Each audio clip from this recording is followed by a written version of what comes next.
Hoy vamos a hablar de Franz Schubert. No está mal hablar de Schubert, ¿eh? Pero no de Schubert Gambetta, le aclaro a los amigos orientales, sino de Franz Schubert, el músico. Nació en Viena el Schubert Gambetta, no digo Franz Schubert, en el humilde barrio de Lichtental, el 31 de enero de 1797. Y Viena era entonces una ciudad de placer. Tenía algo del espíritu parisino, abundaban los cafés, las tertulias, también había cientos de bibliotecas, pero a diferencia de París, se trataba de una ciudad más ordenada, más pulcra, más pulcra en la construcción, en las formas, en el vestir, que era una característica central bajo el dominio de la dinastía de los Habsburgo, ¿no? Por todos lados había prolijos jardines, y en los jardines siempre algún quinteto de cuerdas o algún debate público en el que se recitaba, se cantaba y se bailaba hasta altas horas de la noche. Un verdadero sueño, porque uno anhela que la francachela tenga su costado groseramente físico y su costado espiritual. Por un lado, bebamos Alicia, bebamos Margot, bailemos hasta caer rendidos de lujuria y de placer, y por el otro, oigamos un quinteto de cuerda y tengamos debates. Y entonces estaremos en paz con el cuerpo y con el alma. Y nos irá mejor con el alma si tenemos estimulado el cuerpo. Y más todavía, nos será mejor con el cuerpo, cuanto más nos apropiemos de las cuestiones del alma. Porque a no engañarse, que no se oye música solo con el alma, ni se está con una mina solo con el cuerpo. Schubert pertenecía a una familia de campesinos que habían venido desde la Silesia austríaca. El padre del compositor también se llamaba Franz y había abandonado el cultivo de la tierra para hacerse maestro de escuela. Ahí María Teresa de Habsburgo organizaba por entonces la enseñanza popular en Austria. El viejo Franz, el papá de Schubert, estaba casado con la hija de un cerrajero, María, y de esta unión nacieron 14 hijos. De los 14, solo 5 llegaron a la adolescencia. Y uno de ellos fue nuestro querido Francisco Serafín Pedro. En esa familia todo el mundo era más o menos músico. El padre tocaba el violonchelo, porque era obligación de todo maestro de escuela austríaco saber música y practicarla. Y terminada la clase era obligatorio preparar el coro para la iglesia. A los 8 años, el chico Franz empezó a estudiar el violín. Al año ya tocaba algunos dúos con su padre y lo mandaron a estudiar con Michael Holzer. Y el maestro dijo: jamás he tenido un alumno semejante.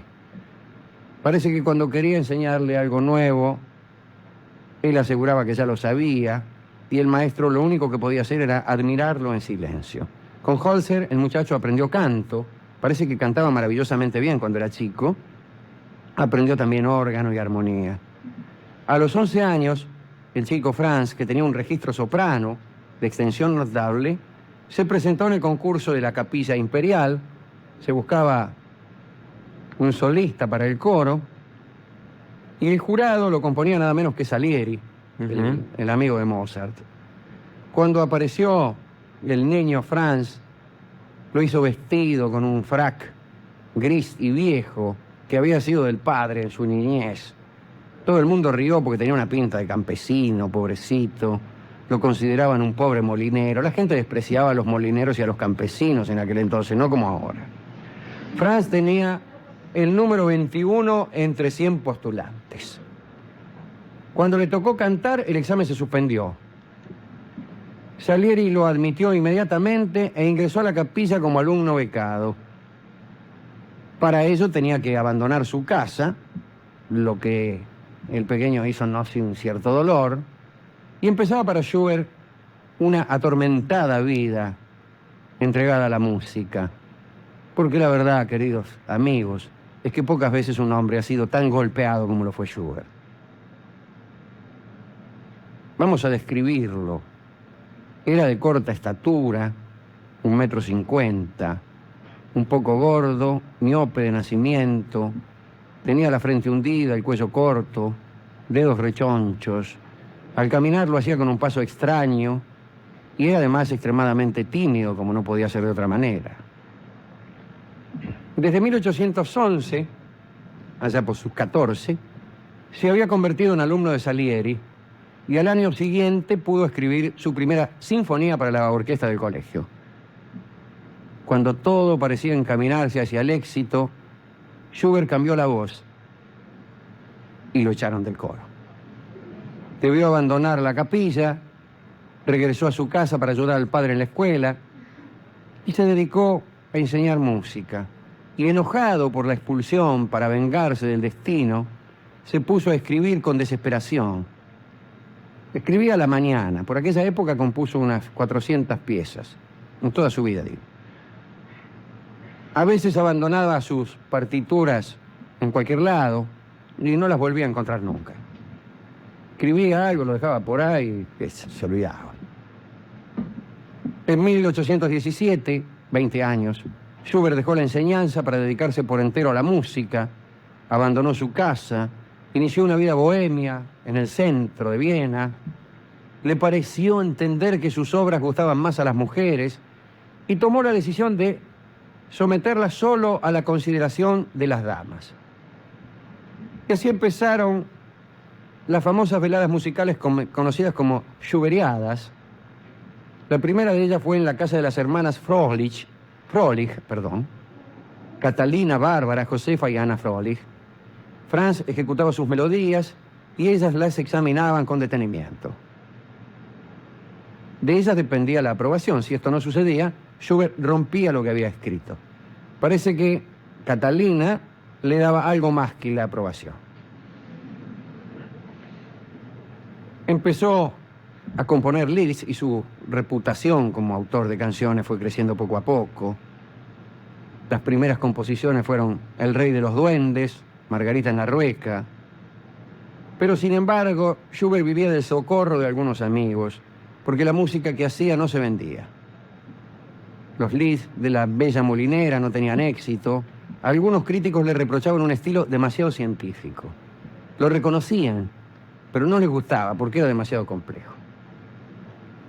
Mucha modulación, decían los críticos, y no suficiente melodía. Y esto lo deprimió. La gente esperaba, según palabras de Schubert, solo un cosquilleo en la oreja, final brillante y pasajes con ornamentos surtidos. A todo esto, un fugaz amorío con la condesa de Esterházy, que lo abandonó, lo llenó también de melancolía por si algo le faltaba. Solía decir: no hay hombre en el mundo más miserable y más desgraciado que yo, que es lo que decimos todos. Solo que todos no somos Schubert. Escribí algunas sonatas, variaciones, y harto de recibir elogios solo en los banquetes y en las reuniones entre amigos, intentó componer una ópera. Empezó a trabajar como loco. Iban los amigos a visitarlo y el tipo seguía escribiendo. Y logró componer Alfonso y Estrella, y lleno de esperanza se la envió a algunos representantes de Viena, y le respondieron lo siguiente: carta de los representantes vieneses. Señor Schubert, tenemos el infinito pesar de haceros saber que el libreto no está de acuerdo en absoluto con el gusto que aquí reina. Sepa usted que será convenientemente aceptado lo agradable y lo no muy difícil. Firmado los representantes. Schubert estaba desesperado, ¿no?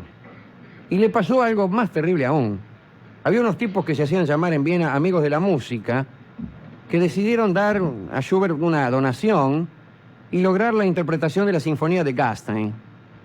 Y Schubert estaba tan contento aquella vez que envió a la sociedad una nota llena de elogios por proteger todo esfuerzo artístico. En fin, y les mandó el original de la sinfonía. No solo no se tomaron el trabajo de hacer ejecutar la obra, sino que uno de los miembros de la sociedad, borracho, mamado una noche, quemó el manuscrito. Schubert no recompuso la obra jamás. Esos eran los amigos de la música, ¿cómo serían los enemigos? Se dejó estar, se hizo borracho, recorría todos los boliches de Viena para tomar vino. Después de esa rutina, del vino iba todas las noches a un burdel distinto, de resultas de lo cual fue indemnizado con una sífilis espantosa. Era el año 1822. Dejó de pensar en la ópera y en las grandes sinfonías y empezó a escribir valses, sonatas, fantasías para piano y música coral. Tomaba en general versos conocidos de grandes poetas para ponerles música. De los 600 lieds que hizo, 60 son sobre poemas de Goethe, el resto pertenecen a Schiller, Heine, Shakespeare, Dante y Petrarca. Tenía buenos letristas. Buenos letristas. En 1827 conoció a Beethoven y el viejo Ludwig fue el único que reconoció las virtudes de Schubert. Hay en él una chispa divina, dijo. Y al año siguiente, Beethoven murió. Franz Schubert se impresionó muchísimo, marchó con el cortejo fúnebre y lloró desconsoladamente en el cementerio central de Viena. Y de aquella muerte surgió el desolado ciclo de canciones de Viaje de Invierno, con una inspiración muy lúgubre, muy sombría. En toda su vida dio un concierto. Un solo concierto público. Fue el 26 de marzo de 1828 y resultó completamente ignorado porque ese mismo día tocaba Niccolò Paganini. Sus amigos lo convencieron para que tomara unas vacaciones en Eisenstadt. Viajó, pasó la mayor parte del tiempo junto a la tumba de Haydn, sumido en la tristeza. Ya no le importaba nada más, pero seguía componiendo. Sus impromptus eran de un acento romántico. No corregía nunca, casi todo era producto de una improvisación rigurosa, por cierto. 8 meses después de la muerte de Beethoven, terribles fiebres vinieron a postrar a Schubert. Deliraba hasta que murió el 19 de noviembre de 1828 a los 31 años. Sus últimas palabras fueron un pedido. Quiso ser enterrado junto al viejo Ludwig van Beethoven. Y ahí está el querido Pancho, en el cementerio central de Viena, cerquita de Gluck, al lado de Beethoven y cerca también de la fosa común en la que se dice fue arrojado nuestro amigo Mozart. Brevísima la vida de Schubert, desgraciada la vida de Schubert y hermosas sus obras.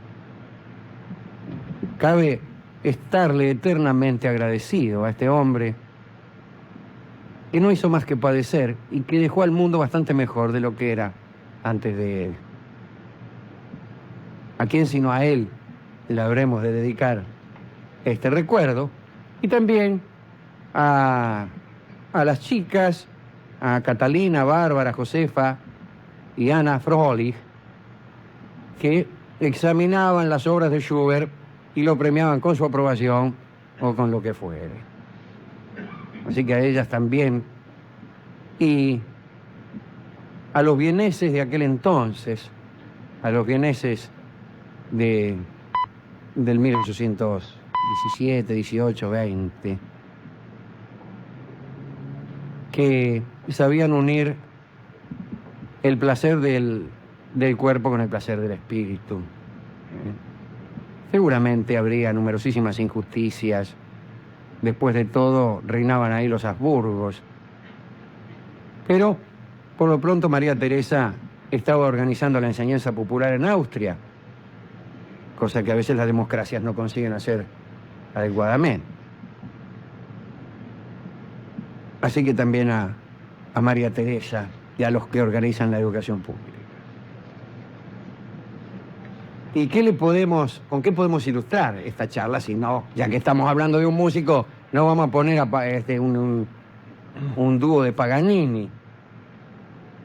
Vamos a oír música de Schubert. Tenemos el quinteto para piano y cuerdas en la mayor de La Trucha, en alusión también al aspecto de Schubert, que todo el mundo podrá indagar en los cuadernos histonios Histonio, de venta en las buenas casas de música. El cuaderno Histonio, alargado así como el Patoruzú, Pero con y pentagrama. tiene una carátula al principio y otra al final. Y ahí hay retrato de músico. Vienen distintos en todo y no podés pedir. Que no, los tipos no saben. Entonces tenés toca. que revisar unos cuantos, a ver si alguno te toca Schubert, que es un tipo de anteojo y con pelo, una especie como Rivadavia, parecido a Rivadavia, pero con anteojos. Ujú. Pero mucho mejor que Rivadavia. Porque este dejó el mundo mejor de lo que era cuando llegó. Bueno,